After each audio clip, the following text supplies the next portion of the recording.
14 है। उसके बाद बताए थे तुम लोगों को कि सौरमंडल से पृथ्वी को बाहर निकालेंगे, ठीक है। बाहर निकालने के बाद पृथ्वी के बारे में अध्ययन करेंगे। तो बताए थे तुम लोगों को कि पृथ्वी के बीचों बीच से जो रेखाएं गुजरेगी उसको कहा जाता है विषुवत रेखा। 23.5 डिग्री उत्तरी अक्षांश को कर्क रेखा, 23.5 डिग्री दक्षिणी अक्षांश को मकर रेखा कहा जाता है, और 66.5 डिग्री उत्तरी को आर्कटिक वृत्त, 66.5 डिग्री दक्षिणी को क्या कहा जाता है, अंटार्कटिक वृत्त, 90 डिग्री उत्तरी को उत्तरी ध्रुव और 90 डिग्री दक्षिणी को क्या कहा जाता है, दक्षिणी ध्रुव। और बताए थे विषुवत रेखीय क्षेत्र में सूरज की किरणें सीधी पड़ती है, जिसके कारण तापमान सालों भर एक समान बना रहता है, ठीक है। और तापमान अधिक होने के कारण प्रतिदिन बारिश होने का कारण है, क्योंकि तापमान अधिक होने से पानी का क्या होता है, वाष्पीकरण दर तेज होता है, और पानी प्रतिदिन वाष्प बनकर ऊपर उठ करके संघनन प्रक्रिया द्वारा बादल का निर्माण होता है।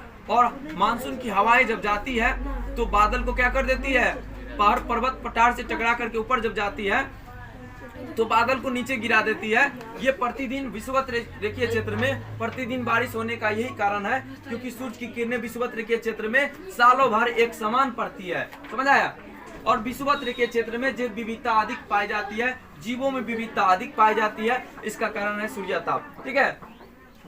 और बताए थे कि जैव विविधता के साथ साथ विषुवत रेखीय क्षेत्र में सदाबहार वन पाया जाता है। सदाबहार वन का मतलब होता है कि इस क्षेत्र में अनेक अनेक प्रकार के अलग अलग प्रकार प्रजाति के पेड़ पौधे पाए जाते हैं, और इसके पत्ती गिराने का समय भी अलग अलग होता है। इसीलिए बोलेंगे कि विषुवत रेखीय क्षेत्र में सदाबहार वन पाया जाता है। वैसे भारत में पर्णपाती वन पाया जाता है, उसमें कटिबंध नहीं है, पर्णपाती वन पाया जाता है पूरे भारत में सबसे अधिक, ठीक है। उसके बाद तुम लोगों को बताए थे कि भारत पूरी तरह से उत्तरी गोलार्ध, उत्तरी पूर्वी गोलार्ध और पूर्वी देशांतर में, पूरी तरह से भारत उत्तरी गोलार्ध पूर्वी देशांतर में स्थित है। उसके बाद भारत को बाहर किए थे, भारत को बाहर करके बताए थे कि भारत के 8 राज्यों से होकर के कौन सी रेखाएं, कर्क रेखाएं गुजरती है। कर्क रेखा भारत के 8 राज्यों से होकर गुजरती है, जिसमें बताए थे गुजरात, राजस्थान, मध्य प्रदेश, छत्तीसगढ़, झारखंड, पश्चिम बंगाल, त्रिपुरा और मिजोरम। जिसमें ट्रिक दिए थे मित्र पर गमछा जार, हम जो बताए वो सीक्वेंस था, और मित्र पर गमछा जार ये अलग अलग है, ठीक है। लेकिन क्वेश्चन तुम लोगों को बन जाएगा मित्र पर गमछा जार। तो क्वेश्चन आता है कि विषुवत रेखीय क्षेत्र में क्या होता है, प्रतिदिन बारिश होती है ना। कर्क रेखा भारत के 8 राज्यों से। और उसके बाद भारत के बारे में बताए थे कि भारत का सबसे उत्तरी बिंदु इंदिरा कॉल है, सबसे दक्षिणी बिंदु सुदूर दक्षिणतम पॉइंट इंदिरा पॉइंट है, सबसे पूर्वी बिंदु किबीथुथुआ है, सबसे पश्चिमी बिंदु गोरमोता, रे बात कर रहा है, सबसे पूर्वी बिंदु किबीथु, सबसे पश्चिमी बिंदु गोरमोता जो गुजरात में है, किबीथु अरुणाचल प्रदेश में है, और सुदूर दक्षिणतम पॉइंट कौन सा है, इंदिरा पॉइंट जो अंडमान निकोबार में स्थित है, ठीक है। पूछता है कि भारत के दक्षिणी छोर से यानी अंडमान निकोबार से विषुवत रेखा की दूरी 876 किलोमीटर दूर स्थित है, ठीक है। सुन रहा है ना सब, 876 किलोमीटर दूर से विषुवत रेखा भारत के अंडमान निकोबार से दूर से होकर के गुजर जाती है, ठीक है। उसके बाद बताए थे भारत के बारे में कि भारत का अक्षांशीय विस्तार 37 डिग्री 6 मिनट नॉर्थ से, मतलब भारत पूरी तरह से उत्तर में स्थित है, उत्तरी गोलार्ध में ना, तो 37 डिग्री 6 मिनट उत्तर से 8 डिग्री 4 मिनट उत्तर तक स्थित है, ठीक है। उसके बाद देशांतरीय विस्तार में बताए थे कि 68 डिग्री 7 मिनट से 97 डिग्री 25 मिनट पूर्वी देशांतर में स्थित है, क्योंकि भारत पूर्वी देशांतर में स्थित है, इसीलिए दोनों पूर्वी में होगा, ठीक है। उसके बाद बताए थे कि भारत का क्षेत्रफल 32,87,263 वर्ग किलोमीटर, 32,87,263 वर्ग किलोमीटर है। उसके बाद बताए थे कि भारत के पश्चिमी तट पर राज्यों की संख्या 5 है, पूर्वी पर 4 है। भारत के पश्चिम अरब सागर, पूर्व में बंगाल की खाड़ी, और बंगाल की खाड़ी में बताए थे कि एक केंद्रशासित प्रदेश जिसका नाम लक्षद्वीप है, लक्षद्वीप की राजधानी कवरत्ती है। और भारत के पूर्व में बंगाल की खाड़ी है, बंगाल की खाड़ी में अंडमान निकोबार स्थित है, और अंडमान निकोबार में एक केंद्रशासित प्रदेश है जिसका नाम अंडमान निकोबार की राजधानी पोर्ट ब्लेयर है, ठीक है। वहां पे एक एयरपोर्ट है जिसका नाम है BD Savarkar airport. BD Savarkar को काला पानी की सजा दिया गया था अंडमान निकोबार के सेल्युलर जेल में, ठीक है, इसलिए वहां पे उसी के नाम पर एयरपोर्ट बनाया गया है। भारत का एकमात्र सक्रिय ज्वालामुखी जो बेरन द्वीप है वो अंडमान निकोबार में स्थित है। भारत का एकमात्र सुसुप्त ज्वालामुखी वो भी अंडमान निकोबार में स्थित है जिसका नाम नारकोंडम है। उसके बाद बताए थे लक्षद्वीप की राजधानी कब रहती।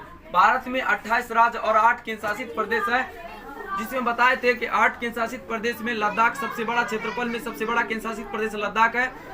लद्दाख के बाद सबसे छोटा केंद्रशासित प्रदेश का बात आता है तो लक्षद्वीप, जिसकी राजधानी कब रहती, जो अरब सागर में स्थित है, ठीक है। उसके बाद बताए थे कि भारत में 8 केंद्रशासित प्रदेश का नाम बता देते हैं, जिसमें लद्दाख, जम्मू कश्मीर, दिल्ली, चंडीगढ़, दादर नगर हवेली, दमन द्वीप, पुदुचेरी, अंडमान निकोबार और लक्षद्वीप, ठीक है। 8 केंद्रशासित प्रदेश है। उसके बाद 28 राज्य, तो पश्चिमी तट पर जो राज्य है उसका नाम बता देते हैं गुजरात, महाराष्ट्र, गोवा, कर्नाटक, केरल। और पूर्वी तट पर 4 राज्य है, जिसमें पश्चिम बंगाल, उड़ीसा, आंध्र प्रदेश और तमिलनाडु स्थित है, ठीक है। पश्चिमी घाट पर्वतमाला एवं पूर्वी घाट पर्वतमाला को मिलाने का काम नीलगिरी पर्वत करता है, ठीक है। नीलगिरी की सबसे ऊंची चोटी का नाम बताए थे दोदा बेटा, ठीक है, दोदा बेटा। लेकिन दक्षिणी भारत या प्रायद्वीपीय भारत की सबसे ऊंची चोटी बताए थे अनाई मुडी है। अनाई मुडी है जो अन्नामलाई पर्वत की सबसे ऊंची चोटी है, ठीक है। उसके बाद बताए थे कि उससे दक्षिण में भारत के सबसे दक्षिण में एक पर्वत है जिसका नाम है कार्डेमम पहाड़ी।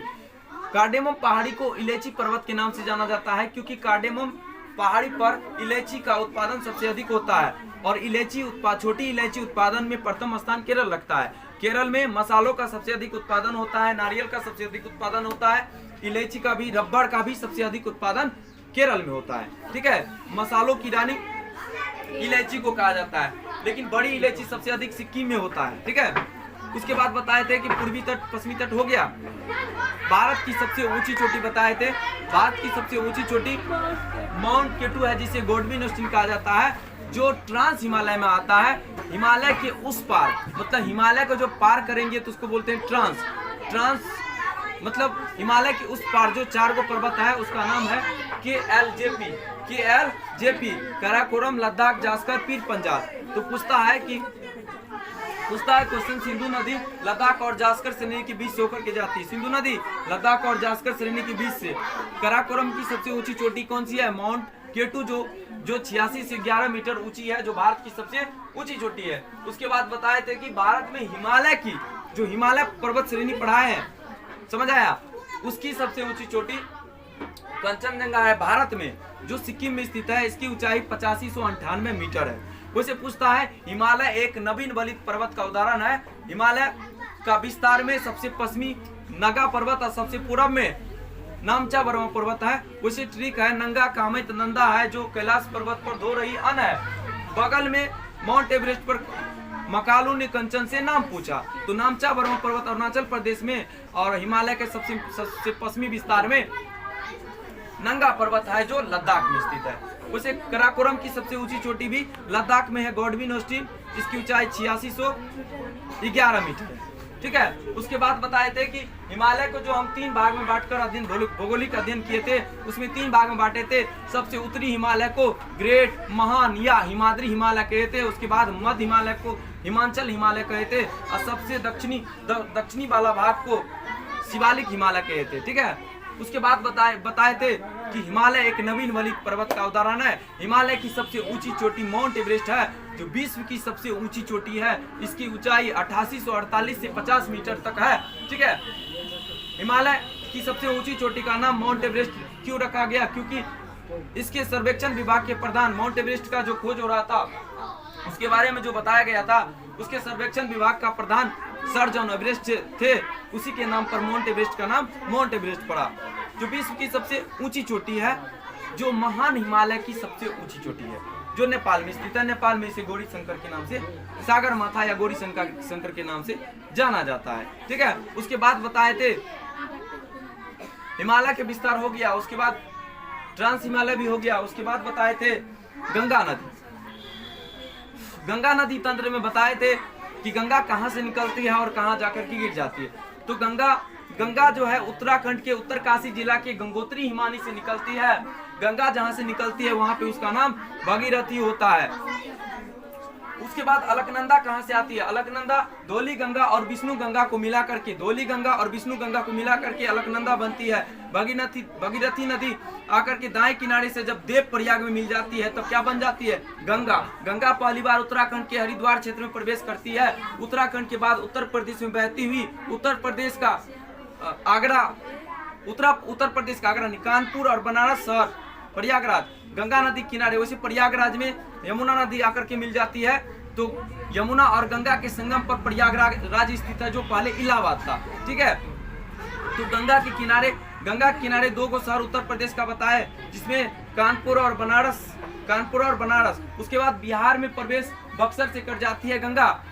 उसका नाम, गंगा जो है बिहार में प्रवेश करती है बक्सर जिला से प्रवेश करके बिहार के 12 जिलों से प्रवाहित होते हुए, 6 प्रमंडल से प्रवाहित होते हुए गंगा जो है बिहार के कटिहार मनियारी से बाहर निकल जाती है। पश्चिम बंगाल में एक शाखा हुगली के नाम से स्वतंत्र रूप से बंगाल खाड़ी में गिर जाती है।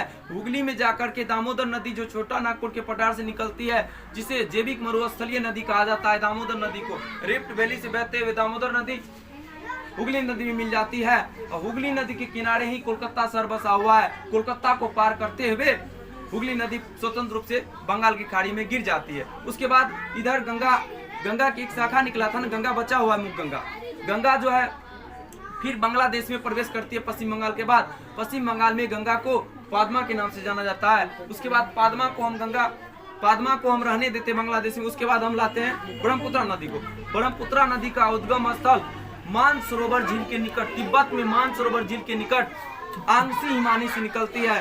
आंगसी हिमानी से निकल करके तिब्बत में ब्रह्मपुत्र नदी को सांगपो कहा जाता है, और हिमालय पर्वत को काटते हुए, चीरते हुए अरुणाचल प्रदेश में पहली बार ब्रह्मपुत्र नदी प्रवेश करती है। अरुणाचल प्रदेश में ब्रह्मपुत्र नदी को क्या कहा जाता है? दिहांग कहा जाता है। और असम के, अरुणाचल प्रदेश के नीचे असम की निचली घाटी में उसको क्या कहा जाता है? ब्रह्मपुत्र। और ब्रह्मपुत्र नदी के द्वारा विश्व का सबसे बड़ा नदी द्वीप का निर्माण होता है, जिसे माजुली द्वीप कहा जाता है। ठीक है, असम सरकार के द्वारा, वैसे असम की राजधानी दिसपुर है, असम सरकार के द्वारा माजुली द्वीप को सांस्कृतिक राजधानी घोषित कर दिया गया है। ठीक है, ब्रह्मपुत्र नदी के द्वारा है विश्व का सबसे छोटा नदी द्वीप का निर्माण होता है, जिसका नाम है उमानंदा। ठीक है, उसके बाद ब्रह्मपुत्र नदी असम से बांग्लादेश में जब प्रवेश करती है, बांग्लादेश में जब प्रवेश करती तो उसका नाम हो जाता है जमुना। और गंगा नदी का बांग्लादेश में नाम क्या था? पादमा। पादमा में जब जमुना आकर की मिल जाती है, दोनों की संयुक्त धारा मेघना कहलाती है। और मेघना के नाम से संयुक्त रूप से, स्वतंत्र रूप से कहाँ गिर जाती है? बंगाल की खाड़ी में। और विश्व का सबसे बड़ा डेल्टा का निर्माण करता है। गंगा ब्रह्मपुत्र के डेल्टा के नाम से जाना जाता है। विश्व के सबसे बड़ा डेल्टा सुंदरवन का डेल्टा, जिसे गंगा ब्रह्मपुत्र के डेल्टा भी कहा जाता है, क्योंकि गंगा ब्रह्मपुत्र के डेल्टा को सुंदरवन के डेल्टा के नाम से जाना जाता है, क्योंकि जहाँ पे उस डेल्टा का निर्माण होता है वहाँ पे सुंदरी नामक वन की उपस्थिति के कारण इसे सुंदरवन के डेल्टा के नाम से जाना जाता है। ठीक है,